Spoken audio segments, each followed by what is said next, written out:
سارے کے سارے فیصلے ایک شخص عمران خان کو لے کر ہو رہے ہیں، اس کو کمزور کرنے کے لیے۔ عدالتیں ختم کر دی گئی، 50 وہ جج بھرتی گئے عدالتوں کے اندر جو اگر پاکستان میں آئین اور قانون کی حکمرانی ہوتی تو ان میں سے ایک بھی نہیں آ سکتا تھا۔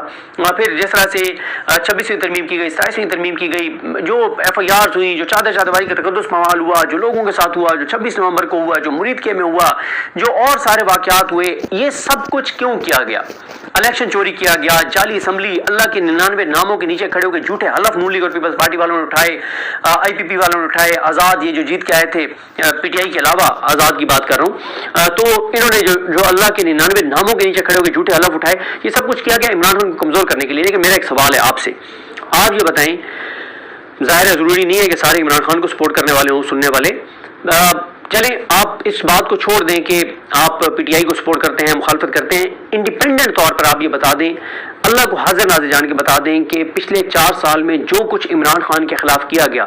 اس کے بعد عمران خان کی پاپولیرٹی میں اضافہ ہوا یا کمی ہوئی ہے؟